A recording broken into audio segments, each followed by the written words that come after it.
Agar bank aqli narxi filial binosida bank mijozlari fuqarolar va tadbirkorlar bilan navbatdagi uchrashuv o'tkazish belgilangan.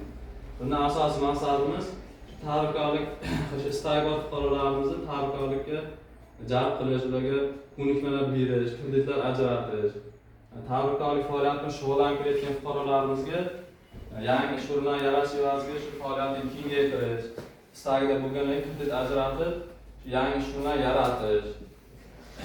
Shundan keyin tumanimizdagi ishsiz fuqarolarni ish bilan ta'minlash, daromadini oshirish, tadbirkorlikni kengaytirish asosiy maqsad bo'lib olingan.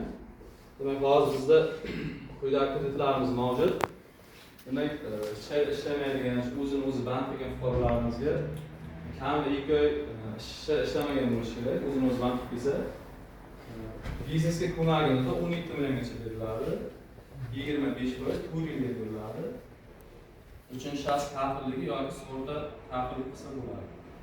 50 million so'mgacha bor mahalla loyihasi, uni ham oxirgi 2 oyda chiqib ishlamagan bo'lishi kerak. O'sha kirt olayotgan fuqaro uchinchi shaxs kafilligi bilan 50 milliongacha kirt ajratiladi. Bu 5 yil. U ham foiz 25%. Agar xotin qizlar bo'ladigan bo'lsa 2% kamaytirilgan holatda 23% bo'ladi. Biznesga ko'magimizda shu mahalla loyihamiz. Bundan tashqari tadbirkorlik faoliyatini shug'ullanayotgan fuqarolarimiz bo'layotgan bo'lsa 312 insonni qaror bersin. Demak, 100 milliongacha tadbirkorlikni rivojlantirish kompaniyasini mablag' hisobidan faqat sug'urta polis qo'yiladi, hech qanaqa garov bo'lmaydi. 21% dan beriladi. Agar xotinsiz bo'layotgan bo'lsa 2% imtiyozisi bor, 19% dan beriladi. 300 milliongacha olmoqchi bo'lsa faqat 200 millioniga, 100 milliondan 300 millionigacha bugun joyga garov qo'yiladi. Bu ham 21%, xotinimizga ham 19% beriladi. Bundan tashqari shu yangi ish o'rnini yaratishga qarab madadkor degan kreditimiz bor.